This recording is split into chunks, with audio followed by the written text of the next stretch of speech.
For anyone who's watched the South African news recently, you'll have noticed that there's been quite an uprising, and with all of the looting and destruction going on, our chains of supply have suffered, and logistically we have issues getting things like fuel, and food is scarce in some areas of South Africa. And being able to preserve food in a time like this and making sure that you have enough resources is a very valuable skill to have.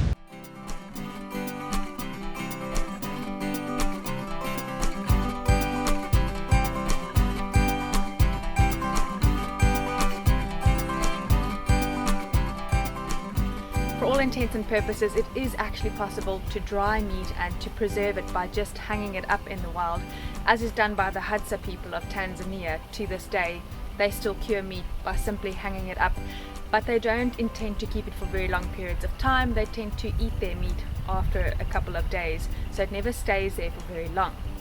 But in order to be able to cure meat in the wild, you need to understand the principles behind the practice of curing meat and what makes it safe to eat and how it is preserved.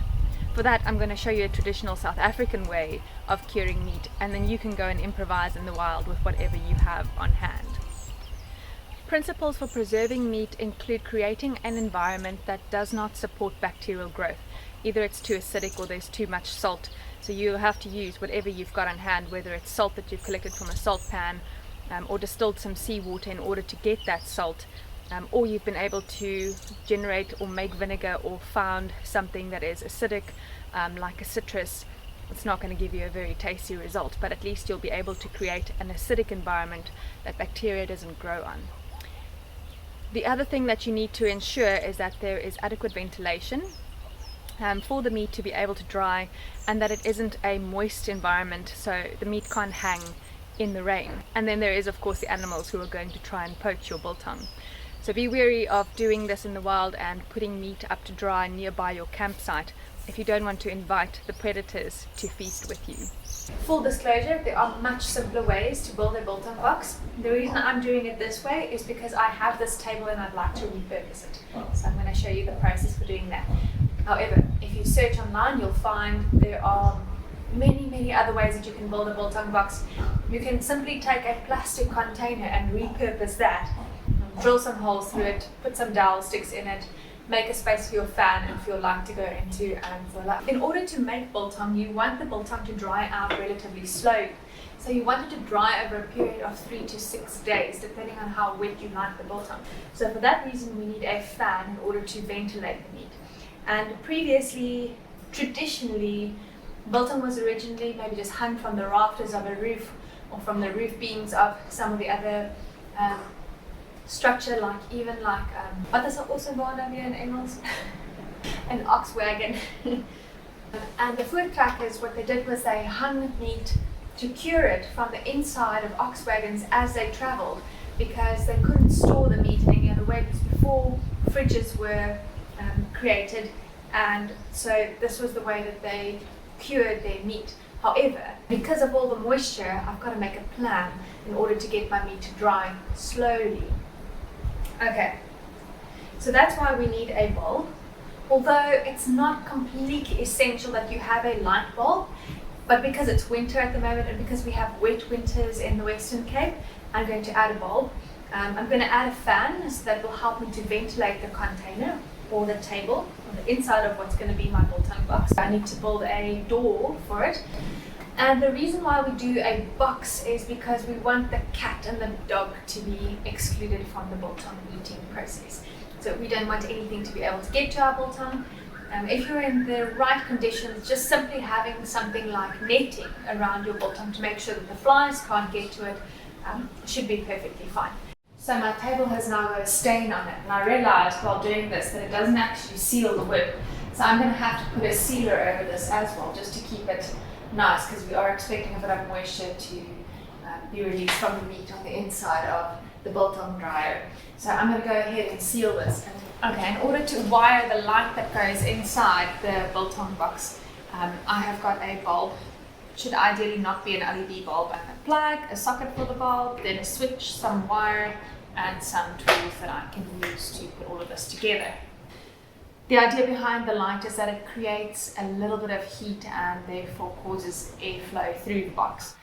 Preparedness is a skills lab, and it requires us to constantly update and maintain our skills. And this goes for any sort of skill that you have. Never underestimate the value of your capabilities, because you never know when you're going to need to call on those skills. This is especially true for an urban scenario, because you never know what skills you might need to call on in order to put distance between yourself and some or the other threat. Okay, so I have now got all of the parts that I need to build a door, and I've enlisted a bit of help. Thank goodness for boyfriends. And what I have to do now is I need to put these parts together, and I've got struts in here that will just add a bit of rigidity to my door. I'd like to add a little piece about why self-reliance is so important. Here where we live, we often have power outages, and it's our municipality that switches off the electricity.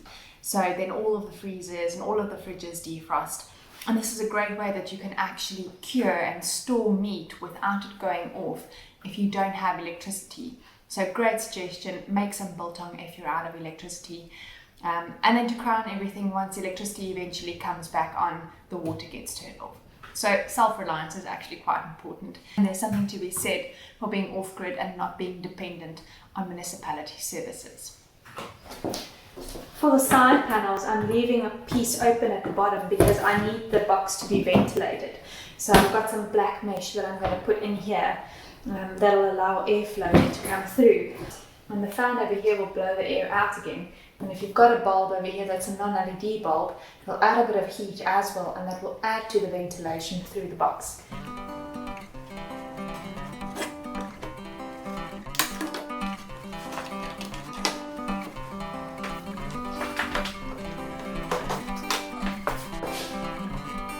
There you go, that's one side.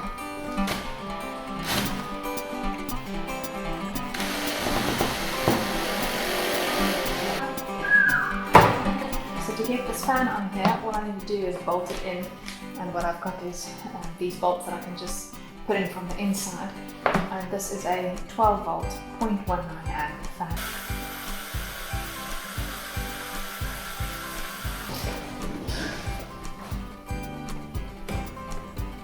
Okay, my cabinet now once again upside down. I can go ahead and put these little brass hooks in, and I'm just going to use them to hold up the dowels that have been cut to size, and all I need is about 2 dowels that I can hang meat hooks on, so that I can hang the biltong inside the box.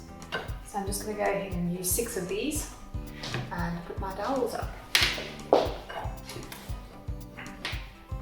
Okay, so in order to try to leave enough space for the biltong to dry, because you don't want the pieces of meat to touch one another, I need to actually make sure that it also doesn't touch the door or touch the back of the cabinet. So I'm just leaving myself enough space. So my box is finally complete. 4 days later. I am a little bit slow with DIY, so it won't necessarily take everybody 4 days. And like I said before, there are much simpler ways to build a biltong box.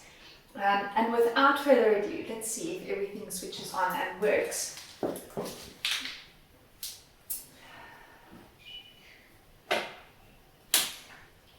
That should give us light, and that should give us a fan. The advantage of having a larger box that you can cure meat in is that you can use bigger pieces of meat. When you make biltong, you lose approximately 50% of the weight of the meat, and all that moisture actually evaporates. So your biltong shortens quite a bit. So if you use small pieces to start with, then the small pieces get really small. So if you have a really low or a shallow biltong box, you can't use large pieces of meat. So that is how I made my biltong box, and this is my little self-reliance project for the month. If you're interested to see how we make biltong and cure meat in South Africa, have a look at the other video in this series. This is a two-part series. I make the biltong box. In the other video, I'll show you how to cure meat and make biltong.